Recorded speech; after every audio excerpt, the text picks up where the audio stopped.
Fíjense que hace poquito estaba viendo un programa español en YouTube donde decían, estaban haciendo una crítica de cómo es la forma de los gobiernos.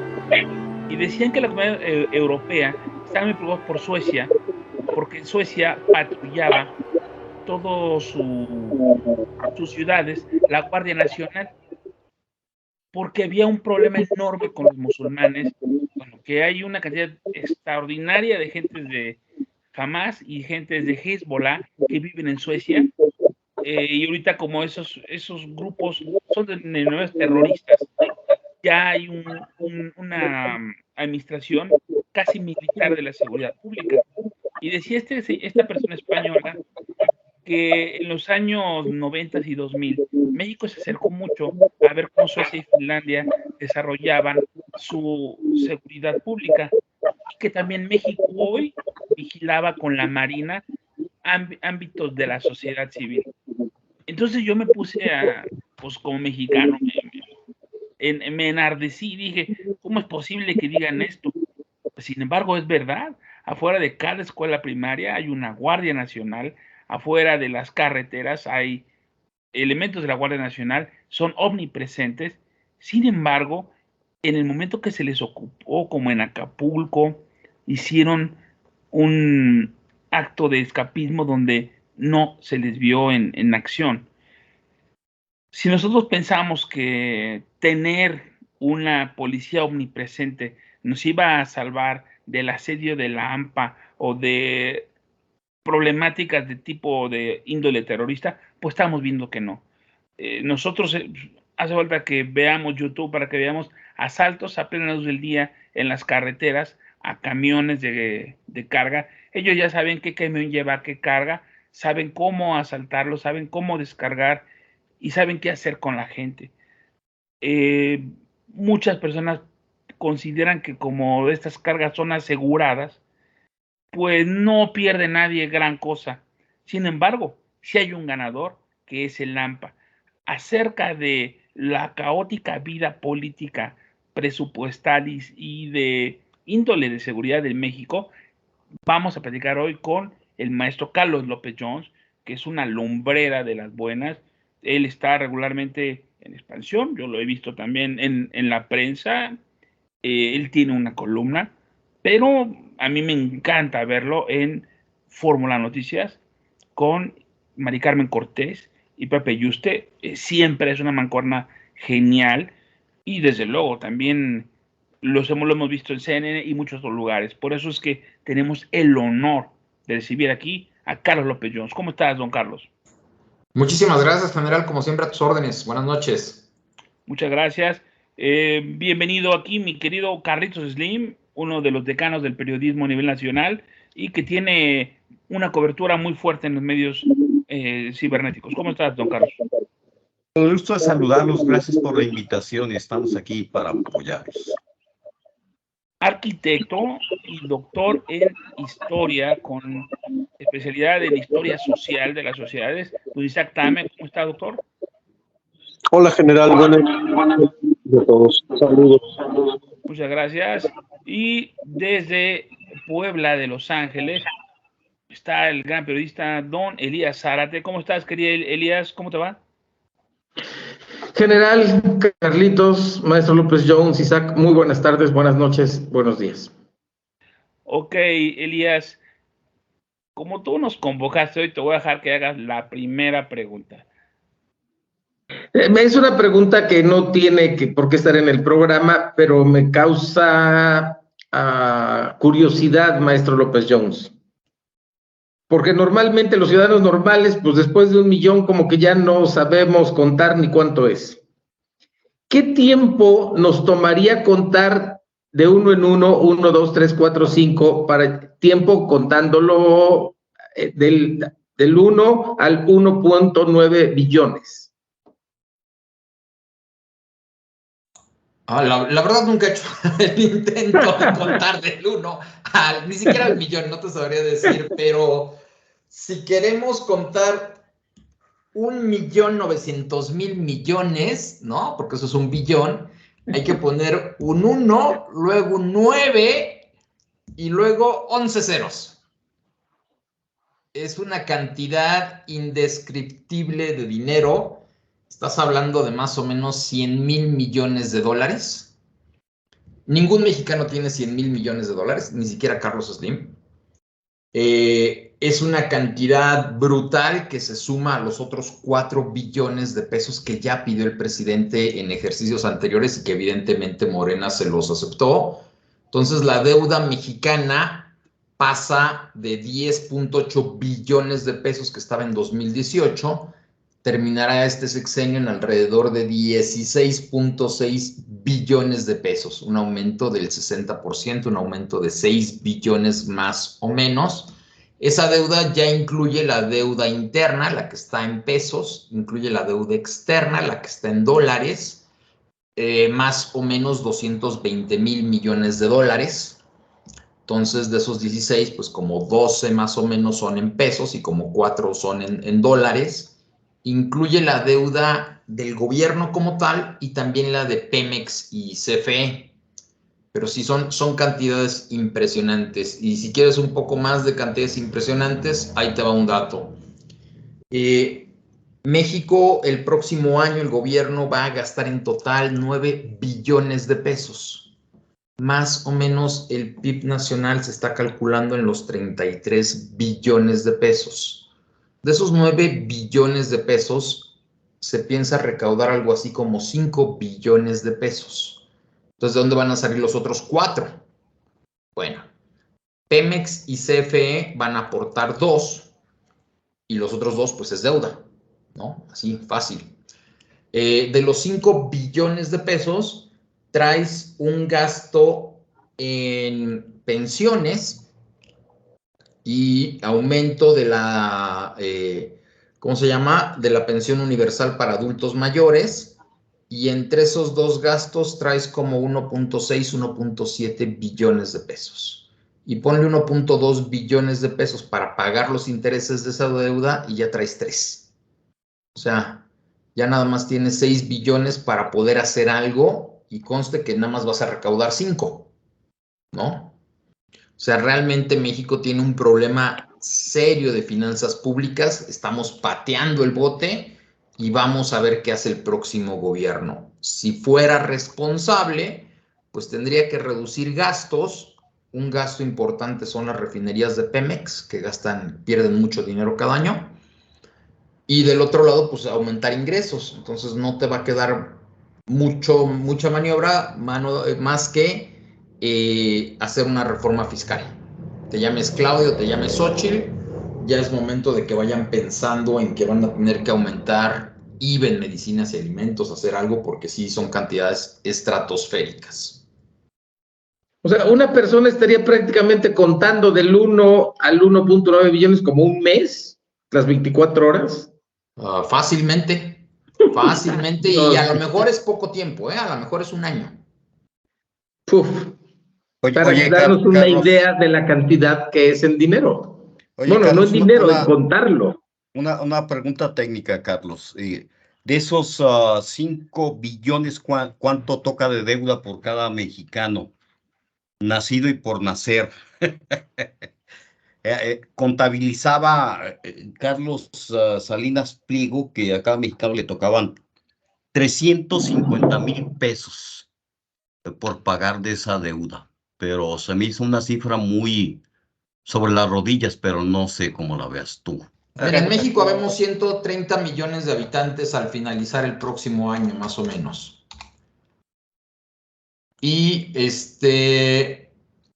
de la deuda total de los 16.6 billones de pesos en que va a terminar la deuda, para los 130 millones de mexicanos nos tocarían 127,692 pesos. Si quisiéramos pagar entre todos la deuda, pues éntrenle cada quien con 127,000 pesos, ¿no? ¿Qué tal?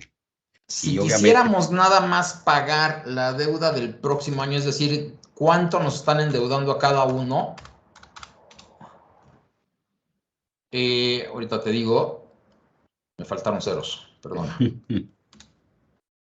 Tendríamos que pagar, bueno, o sea, de cómo es la tajada de deuda del próximo año, de cuánto firmaron nuestro cheque, estamos hablando de 15,000 pesos, aprox. Pero considera que si, por ejemplo, en mi caso, que somos una familia de 4, yo, mi esposa y 2 hijos, pues son 60,000 pesos, ¿no? Claro. ¿No? O sea, si en tu familia son 5 hijos, pues ya te toca un poquito más, y si nada más eres tú y tu perro, bueno, pues el perrito no paga, ¿no? Pero de a 15,000 por cabeza es lo que aumenta la deuda. Y para pagar toda la deuda, estamos hablando de 127,000, 130,000 pesos, ponle. Me permito citar al expresidente Vicente Fox, y yo, ¿por qué? Y a mí me sorprende muchísimo el que cuando hagan estos cálculos de reparto, se pone a toda la población, personas recién nacidas, personas que están en la pobreza, en la miseria enorme, y sin embargo, pues son representativos para hacer esta repartición porcentual, lo cual es injusto, ¿no? Porque regularmente, pues es la clase media, la clase trabajadora, quien es quien carga esta clase de deudas. Una pregunta para Carlos López Jones, que suponiendo que el tema de la deuda por cada uno de los mexicanos es tan drástico como lo estamos calculando ahora, como lo calculaste, ¿qué se puede hacer si lo que dices es que se requiere una reforma fiscal? ¿Qué tipo de reforma fiscal se podría hacer para que quienes paguen son quienes no pagan nunca? Es decir, replanteo mi pregunta. ¿Hay forma de que toda la economía informal de algún modo pague algo de impuestos? Y si eso sucediera, ¿realmente sería efectivo o vamos a tener que seguir siendo la clase media quienes financiemos todo el desastre económico que traemos arrastrando? Esa sería mi pregunta.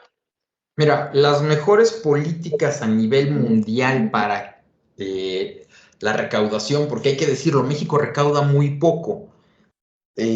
Recaudamos, pues como te platicaba, 5 billones de pesos de un PIB que estamos calculando en alrededor de 31, 32 billones, estás hablando del 15% solamente. Eso nos coloca en la parte más baja, no nada más de la OCDE, sino también de América Latina, de las grandes economías. Hay países que Estados Unidos, por ejemplo, recauda el 25% de su PIB. Hay países como Dinamarca, que tanto nos gusta compararnos, que recaudan el 40% de su PIB. ¿Qué es lo que se hace? Normalmente se meten impuestos al consumo.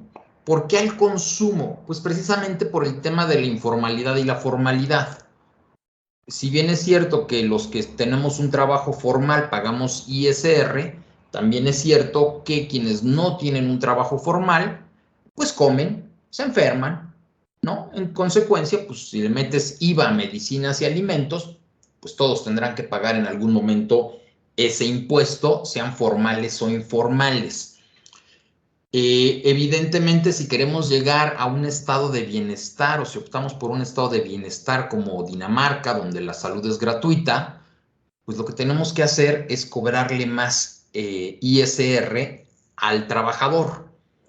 ¿Se puede lograr? Sí, habrá que estudiar los mecanismos para lograrlo, pero de entrada yo creo que habría que pensar en una reforma fiscal en medicinas, alimentos, y dejar a lo mejor 50 productos para una canasta muy básica para afectar lo menos posible a los más pobres, que curiosamente son los que se ven más beneficiados cuando hay impuestos porque ellos son los que reciben una mayor retribución en mejores servicios para ellos. Una persona de clase media alta o alta, pues no va al IMSS, no utiliza una escuela pública, ¿no? Entonces, eso está para unas clases sociales, pues diseñado para clases sociales más bajas y en consecuencia los más pobres son los que se ven más beneficiados cuando a los ricos se les cobra más. Una reforma fiscal que afecte medicinas y alimentos hará que un rico que gasta 10,000 pesos mensuales en alimentos, si le ponemos un 10%, por ejemplo, pues pague 1,000 pesos. mientras que un pobre que gana 3, 4 mil pesos y de esos destina 2,500 o 2,800 pesos, y de ahí, de esa canasta, él está muy beneficiado porque sus productos no están tasados, pues terminará pagando alrededor de 100 pesos de IVA en alimentos. Entonces, el pobre paga 10 o 100 y el rico paga 1,000. Entonces, es una reforma progresiva que quien gana más y gasta más en alimentos, pues terminará pagando más por esos productos, ¿no? Entonces, creo que esa debería de ser la primera. Creo que en el momento actual ni Claudia ni Xóchitl van a hablar de estos temas porque pues les restarían votos a cualquiera de las dos que lo hable, pero yo creo que sus equipos económicos ya deben de estar pensando en cómo lograr una reforma fiscal para aumentar los ingresos. Gracias, Carlos. López Jones, todos los presidentes han querido hacer una reforma fiscal y se tiene que conformar con una miscelánea porque hay demasiados factores políticos que impiden el extender la tasa tributaria, el grupo de gente afectada.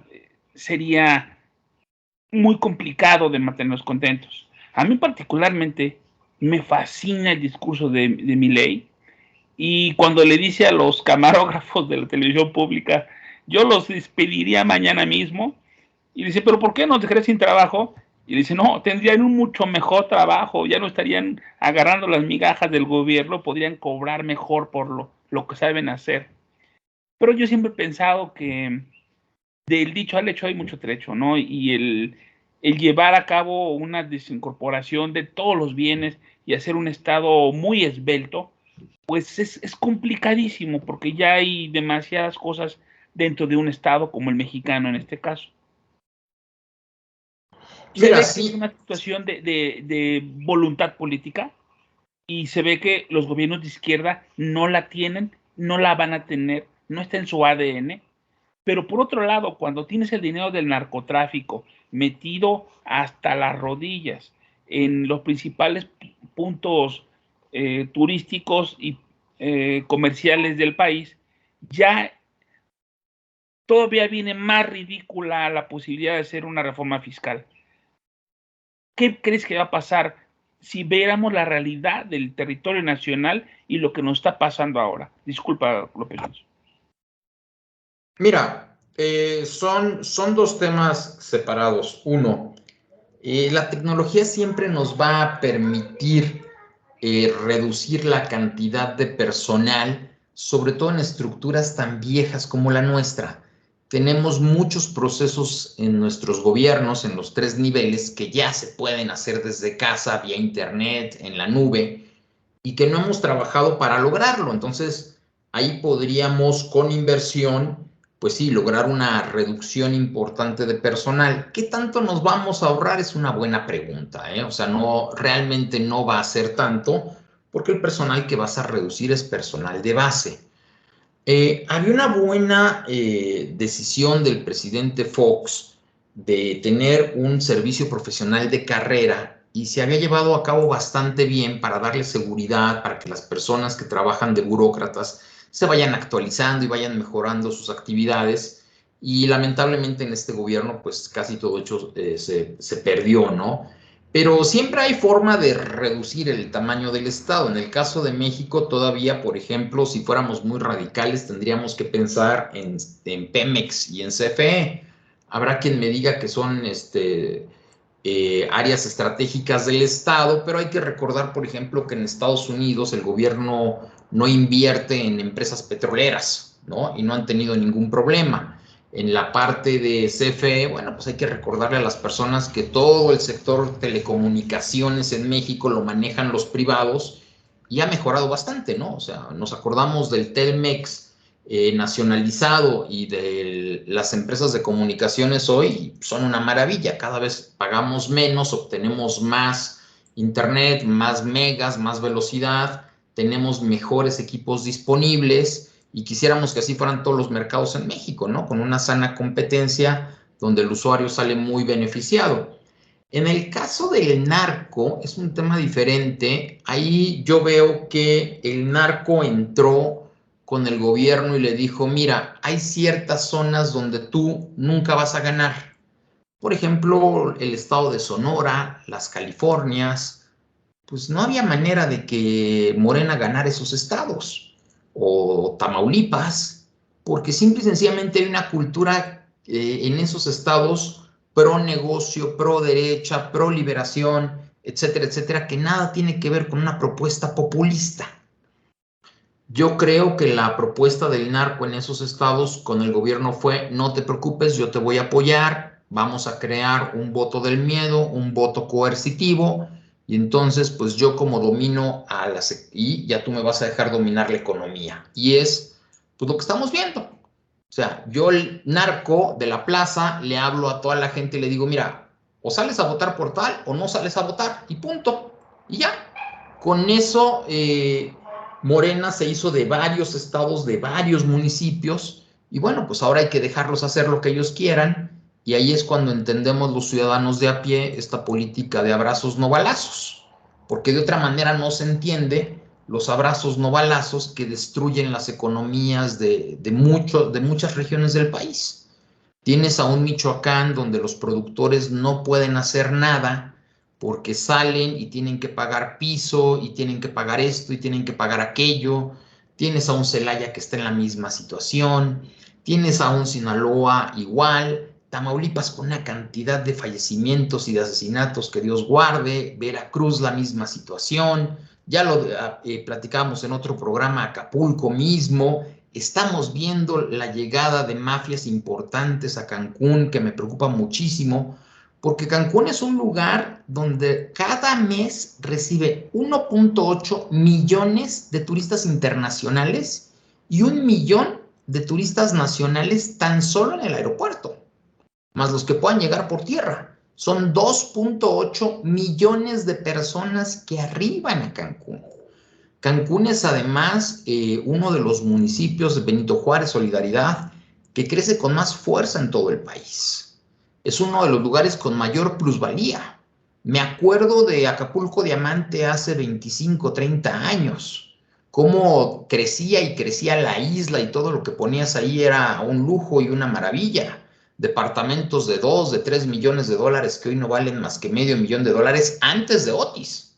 Vamos a ver en cuánto quedan esos departamentazos.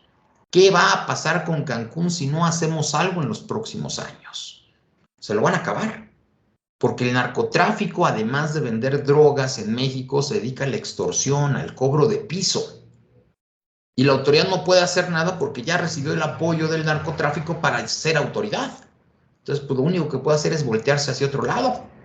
Y evidentemente la población pues se queda sola ante un crimen organizado que sigue avanzando y que le sigue restando espacio, y donde llegamos a puntos donde no puedes construir nada si no le pagas al narco.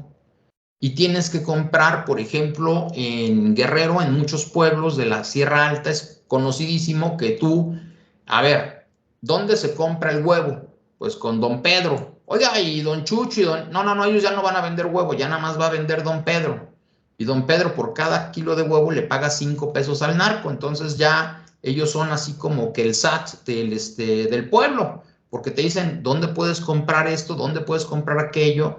Y hay muchos lugares también ya importantes en México donde los materiales de construcción solamente se pueden comprar en ciertas tiendas y solamente puedes contratar a ciertos sindicatos de albañiles porque esos sindicatos son los que pagan piso correctamente, ¿no? Y no hablemos del sector transporte. Es una locura la cantidad de manifestaciones que hemos tenido a lo largo del año de transportistas pidiendo, suplicando más seguridad en las carreteras, cuando en teoría se creó la Guardia Nacional precisamente para darle seguridad. ¿Dónde está la Guardia Nacional?, nos preguntamos. Entonces, sí, lamentablemente el narco ayudó a que muchos políticos llegaran a su puesto actual, y ahora a los políticos no les queda de otra más que voltearse. Carlos López Jones, muchísimas gracias por tu valiosa aportación. Amigos, gracias por establecer este estado del arte de lo que vendría a ser la química de las finanzas públicas en un país tercermundista con dotes de corte izquierdista. Muchísimas gracias a todos ustedes y No nos despedimos, nos vemos en la próxima. Estamos en Spotify, iHeartRadio, desde luego en YouTube. Este programa va a ser nuestro canal y vamos a sacar los mejores programas en TikTok con el maestro don Raúl Mena. Muchísimas gracias. Recuerden que la resistencia está en sus manos. Cuídense mucho.